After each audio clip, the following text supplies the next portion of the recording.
The Equitable Life Assurance Society presents This Is Your F.B.I.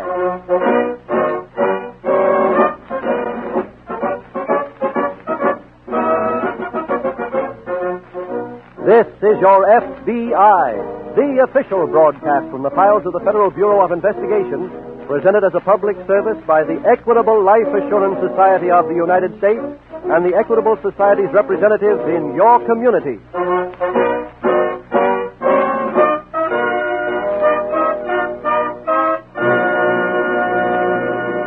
Tonight, while you're listening to this program, your telephone may ring. Yes? This is the Radio Checking Bureau. Is your radio turned on? Why, yes, it is. What program are you listening to, please? This is your FBI, just starting. Do you know who sponsors that program? Sure I do. It's my good friends, the Equitable Life Assurance Society. Just last Wednesday, my Equitable representative told me about a special life insurance plan for men on the way up. Believe me, that's a great idea. So naturally, I know that This Is Your FBI is sponsored by the Equitable Society. And in 15 minutes, I'll give you full information about the Equitable Society's plan for men and women on the way up.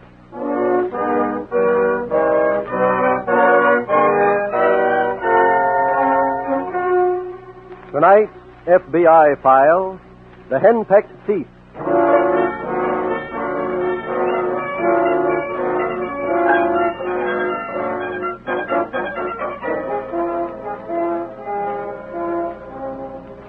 Crime as a business is in the midst of a great boom at the moment, with more than 5,000 major crimes being committed in the United States every day.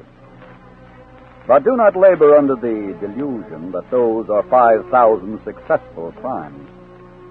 The prison population of the country is larger today than it has ever been, and it continues to grow.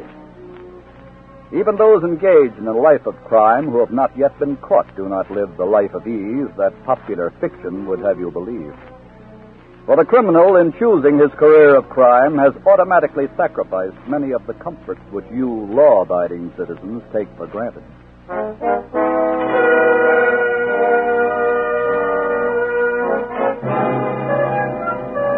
Tonight's file opens in a small apartment located in the residential section of San Francisco. One of the occupants of the flat, Phyllis West, is just answering the front door. Hello, Phyllis. Oh, hello, Mom. Come on in. Thanks. I was doing some shopping in the neighborhood. I thought I'd drop by and see you. Yeah, I'm glad you did. Where's that husband of yours? Wait, he's here. Where? He's in the bedroom. Still sleeping? Well, yes. Phyllis, do you know what time it is? It's 2 o'clock in the afternoon, and he's still pounding the pillow. Well, he didn't get home until very late. Was he working? No. Any sign of him getting a job? He told me he'd got some things lined up. Oh, he's been handing you that for a month. Phyllis, I'm going to have a talk with him. After all, you're my daughter, and I won't stand Phyllis, by... have you seen my... Oh, hello, Mrs. Bartow. Good morning. Phyllis, have you seen that new striped tie? Yes, it's in the hall closet. I'll get it. Just a minute. Let him get it himself. Huh? She's not doing any more waiting on you. What is it? Sit down. Sit down, I said. Okay. Now, I want to have a talk with you. Please, Mother. You keep out of this. Young man, when my daughter married you, it was against my better judgment. But I agreed to the match because she believed you had a very bright future. Well, you've been married 3 years now, and what's happened? Well, I've been doing things, Mrs. Bartow. You've barely made enough to live on. I just haven't got the break. Oh, stop. 16-year-old kids are stealing better than you are. No, that ain't so. Look at the papers. Every day they say crime waves are getting bigger and bigger. That's just publicity. Well, whatever it is, you're not cashing in on it. Oh, lay off, will you? Why, when my husband was alive, he stole better in Depression years than you could with a boom on. All right, I've heard enough of this. Hal, where are you going? I'm getting out of here. I haven't finished with you, young man. Oh, yes, you have.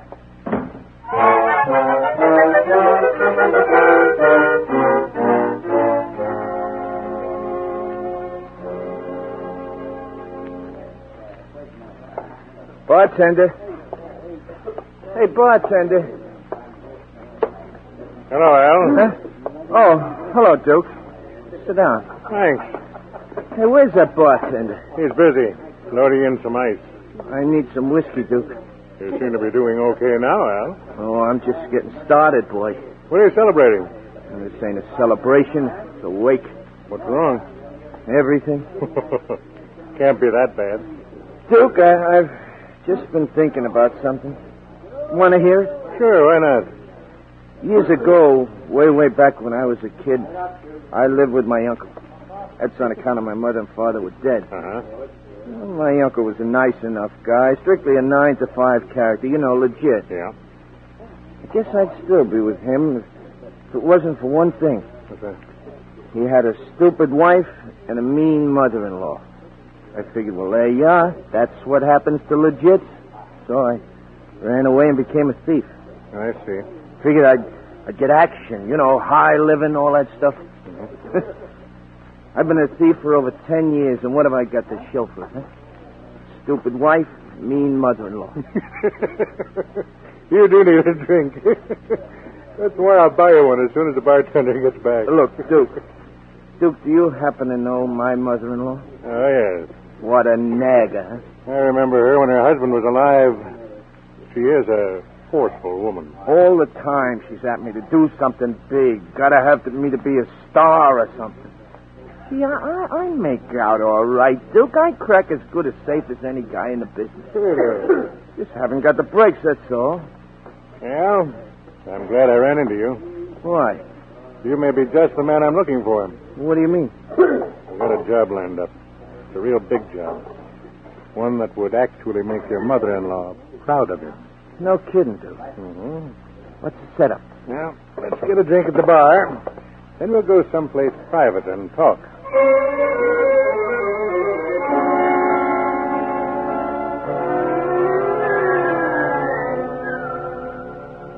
2 days later, at the local F.B.I. field office, Special Agent Taylor is just completing a phone conversation. Well, Sheriff, I guess I have all the details now. Yes, I'll be up there in half an hour. Right. Bye. Morning, Jim. Oh, morning, Elliot. If you're not busy, we could go over that Wilson file. Well, not right now, Elliot. I've got to run upstate. What for? The sheriff up in Canton just called. They had a bank robbery up there last night. Really? What's the story? The thieves gained entry through a skylight on the roof. Uh-huh. They cut the alarm wires, then blew the vault. How much did they get? Let's see, $18,640. Wow. Any leads, Jim? Well, Sheriff said there were a few clues, but the bandits themselves made a clean getaway. Oh. I'm going up there now. Can I do anything for you here at this end? Nothing that I know of now. I'll be in touch with you later.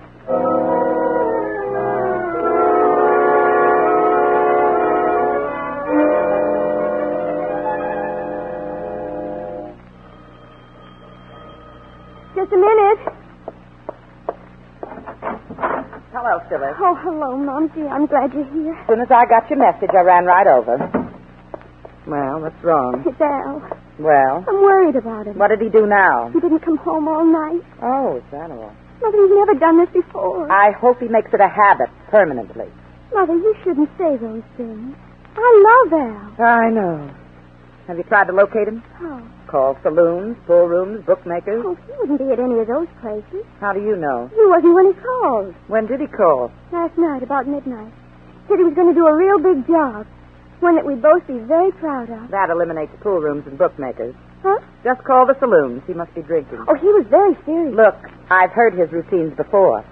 This time, he's not getting away with it. I'm waiting here until he gets home.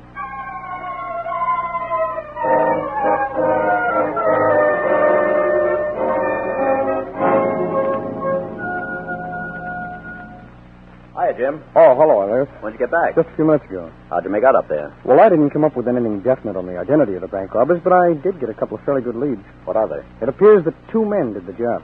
How'd you arrive at that? Well, as you know, the bank was entered through a skylight on the roof. Yes. They used a ladder to get onto the roof. It was still propped against the rear wall of the bank. Oh? Ground was pretty soggy back there, and at the base of the ladder there were 2 distinct sets of footprints. Did you take an impression of them? Yes, cast it there on my desk. Oh, yes. I also measured the stride. The laboratory should be able to give us the approximate weight and height of the men. What else did you get? Well, apparently only one of the men climbed the ladder. There was only one set of muddy footprints on the roof. The other man acted as a lookout? Evidently. This first man broke the skylight glass to gain entry. Oh, I found this piece of material. It could have been torn from his coat. It was caught on the broken glass. Any fingerprints, Jim? Yes, I picked up several distinct prints on the skylight. They're in that envelope there. What'd you get inside the bank? Well, the cracksman muffled the safe before he blew it open, but that won't be much help to us. Why not? Used Army blankets, and they're on sale now to the general public, so they'd be pretty difficult to trace. Well, Jim, it looks as if you've got everything but the bandits themselves. I'm hoping the laboratory will fill that in for us.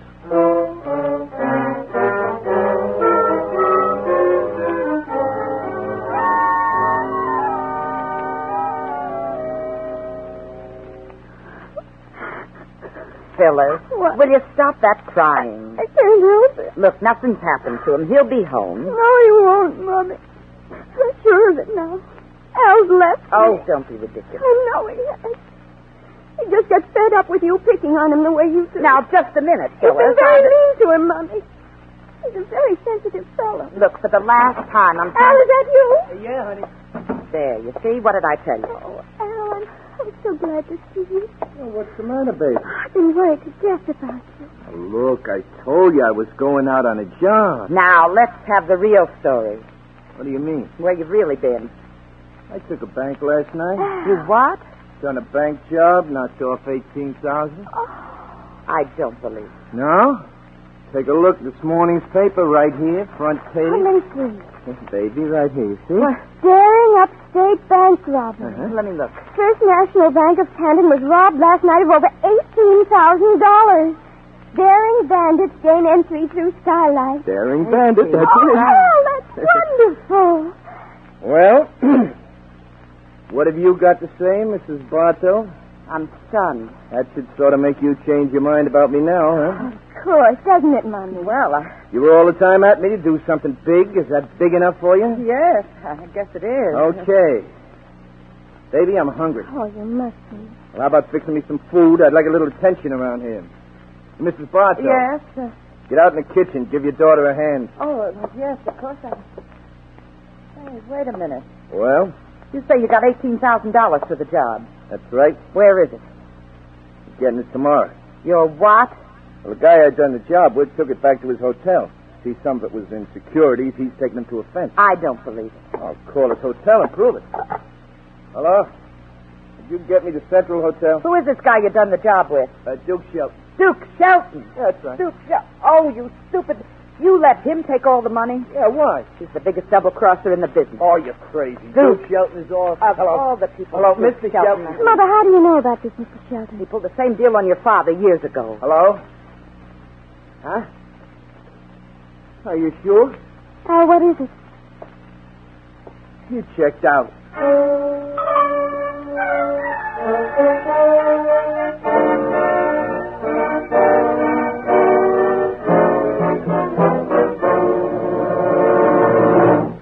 Tonight's FBI file will be reopened in just a moment. Now, a special message to men and women who are on the way up. The people who are going to open their doors to good news like this soon. Hey, Mary, I got a raise, a big one. We're going places. If you're that kind of person, bound and determined to get ahead, then be sure to investigate the Equitable Society's special life insurance plan for men and women on the way up. A plan for people of all ages who expect to be earning more money 3 years from now. You mean that the Equitable Society takes my chances of future success into consideration? It certainly does. The Equitable Society's plan for men on the way up has these 3 advantages. First, it gives you and your family needed protection right now. Second, this Equitable plan provides for readjustments in the future. 5 years from now, when you're making more money, you can make up your mind whether you want more protection or bigger cash values. Or you may decide to work out a retirement program. Third, this Equitable plan is flexible at all times, can expand or contract as you see fit. Well, that sounds like a smart plan to me. Where do I find out about it? There's nothing easier. Ask your Equitable Society representative for full information on the Equitable plan for men and women on the way up.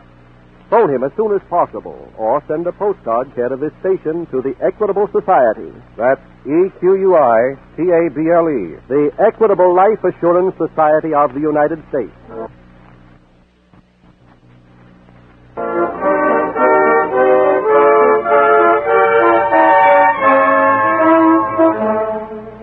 And now back to the FBI file, the Henpecked Thief.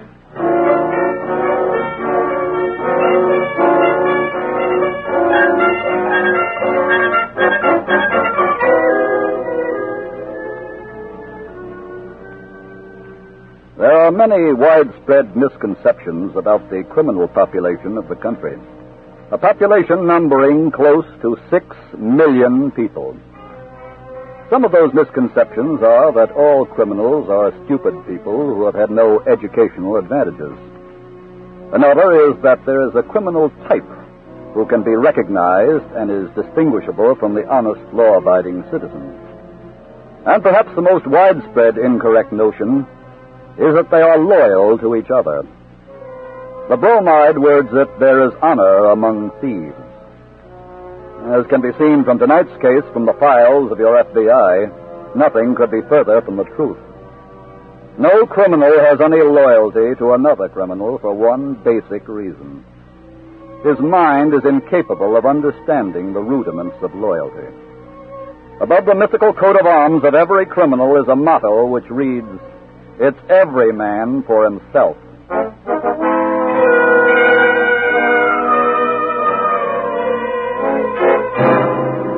Tonight's file continues at the San Francisco field office of the F.B.I.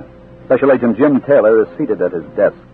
Say, Jim, any report from the laboratory on that bank robbery? Yes, I should say there is. What'd you get? Well, first of all, one of the bandits has been identified. His name is Al West. Did they get that from the fingerprints? That's right. What's his record? 2 arrests for safe cracking. Well, they were local jobs. It didn't come under our jurisdiction. Any idea where to find him? Well, police headquarters gave me an address on him. I checked and found he'd lived there until a year ago, but he moved, and that's where the trail ends. I see. We've got a trace out on him now, though. What about the second man? Well, the only identification we have on him is the one that the laboratory reconstructed. How? Well, judging by the depth of his footprint, the length of his stride, he was a big man. 6'1" or 2", weight over 250 pounds. That doesn't suggest anyone I know of offhand. Oh, we're checking on it. Oh, excuse me. Special Agent Taylor. Oh, yes, Sergeant. You did? Oh, will you let me have it, please? 920 Oak Street. Got it. Thanks a lot, Sergeant. Bye. Well, that's a break. What, Jim? That was Sergeant Myers at police headquarters. He picked up Al West on suspicion about a month ago. He was living then at 920 Oak Street. I'd better get right over there.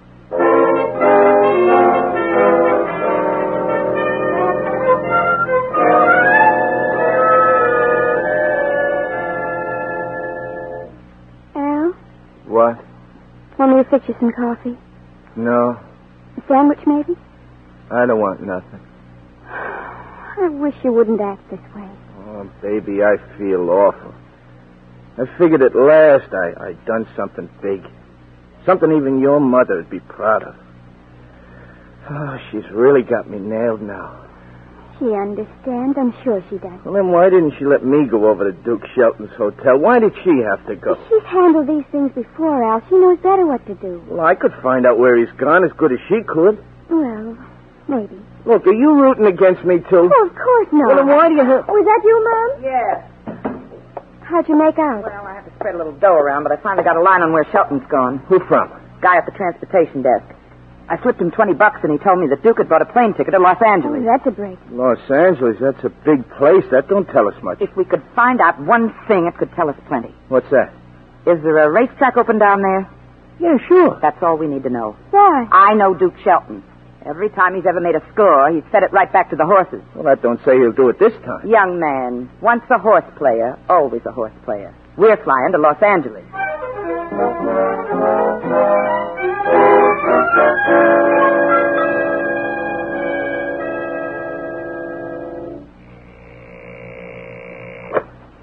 Oak Street Apartments. What number are you calling? Oh, you got the wrong number. Oh, excuse me. Yes? I'm looking for Mr. Al West. He's not in. When is he expected back? Not for some time. He went out of town. I'm a special agent of the F.B.I. Here are my credentials. Oh, I see. Now, do you know where Al West has gone? Well, no, sir. He left about 2 hours ago. His wife and his mother-in-law were with him. They said they were going out of town indefinitely. I wonder if I could see their apartment. I have a warrant here. Oh, sure thing. Excuse me. Let me get this call first. Certainly. Oak Street Apartments. Just a minute. This is a call from Mrs. Bartow. She's West's mother-in-law. Oh, we'll find out who it is. Yeah. Who's calling, please? I see. Hold it. The transportation desk at the Central Hotel. Let me talk to them, will you? Okay. Wait a second. Yeah. Thanks. Hello? Oh, she's not in. May I take the message? Yes. What's your name, please? I see. I'm a special agent of the F.B.I. I wonder if you'd wait at the hotel for me. I want to get all the details.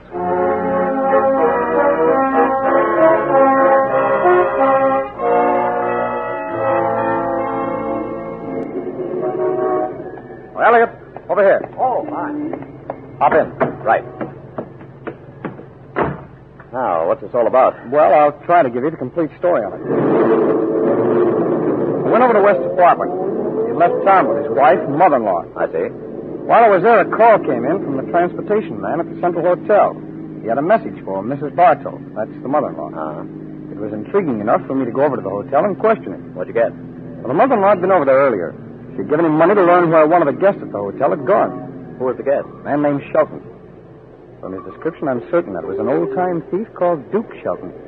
Yeah, I've heard of him. And he's a big man. About 6'2", weighs around 250 pounds. The other bank robber. Appears that way. It also appears there's been a double cross of some kind. How's that? Well, the woman was pretty mad about Shelton checking out. Said she had to find him. Where'd he gone? To Los Angeles. How come the transportation man called her back? Oh, he'd gotten some additional information that Shelton was going to stay at the El Cerrito Hotel in Los Angeles. Where are you going now? Back to the office to pick up Shelton's record. Then we're flying down there.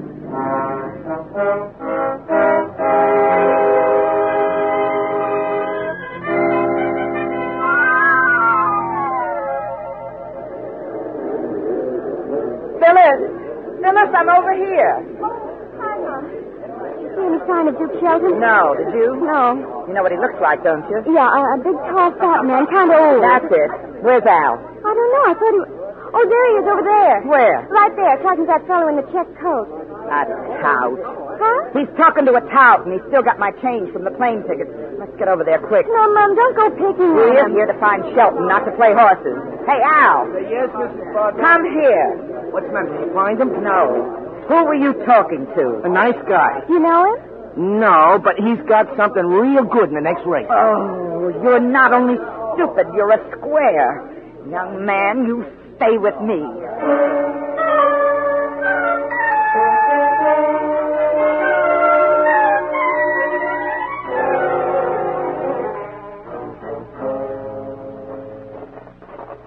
How'd you make out, Jim? I just spoke to the desk clerk. Yes? He said that Shelton came here to the El Cerrito about 1 o'clock, but he didn't like the room they showed him, so he decided not to check in. What about West? Did he show up? No, but I didn't expect he would. All he and his family knew about Shelton was that he had come to Los Angeles. They didn't get the information that he was on his way to this hotel. Did the clerk have any idea where Shelton went? Yes, he hired a car to go to the racetrack. Let's see. It's after 4 o'clock now. We could just about make it before the last race. Yes. It'll be like looking for a needle in a haystack, but let's go.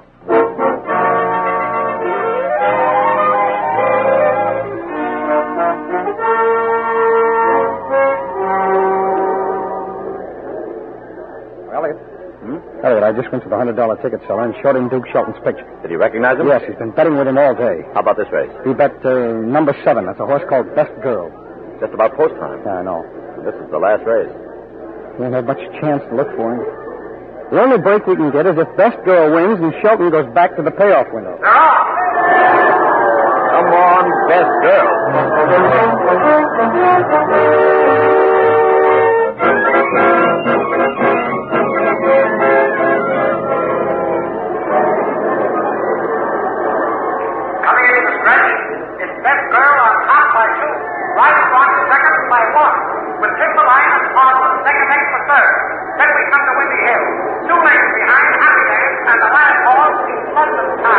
Some racing. I'm not interested. Oh, come on, Timberline. Hey, what are you rooting for? Get up there, Timberline. Did you bet on him? Come on, Timberline. Timberline. Oh, how do you like that? Best girl winning. I asked you, did you bet on that Timberline? Yeah. Oh, I'm going to murder that bum in the check coat. That was my money. Oh, shut up. What? I mean... Mother, I think I found him. Huh? That man over there going under the stairs. Is that him? Yeah, sure, that's Shelton. Come on. Oh, I got to hand it to you, Mrs. Bartow. You had the right idea. I knew he'd come here. Hey, look. Look, he's going to the $100 cashier window. He's had a winner. He must still have the dough. Yes, let's nail him right now. Okay. Oh. Hello there, Duke. What? Duke, you remember my mother-in-law. What are you doing here? I've come to collect. I've come to collect too, Shelton. Who are you? A special agent of the F.B.I. Mother, you're getting out of here. Here we are, all of you. Hey, what is this? Well, finding you here too, West, I'd say we've hit the daily double.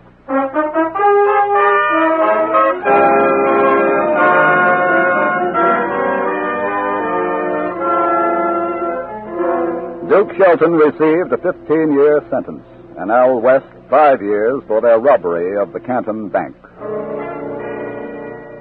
Thus, your FBI was able to close another file and write the word convicted upon the face of it. The fact that these criminals were caught is not the important thing to you unless you happen to own a bank. But the thing that is important to you is the manner in which they were caught.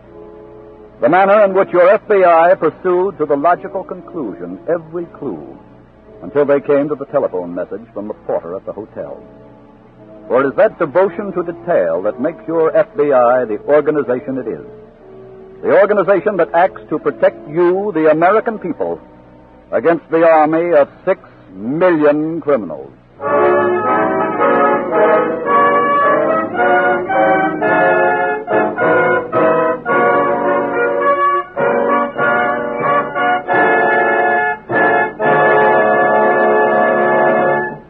In just a moment, we will tell you about next week's exciting case from the files of your FBI.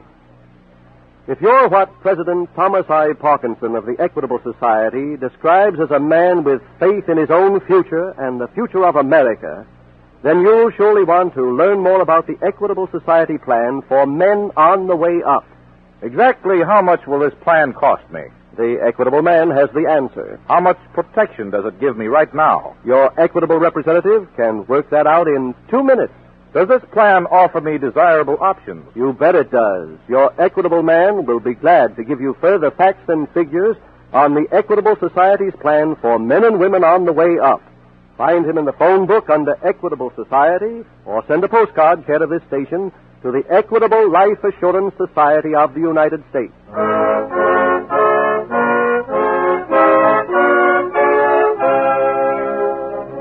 Next week, we will bring you another colorful story from the files of the Federal Bureau of Investigation, the used baby racket.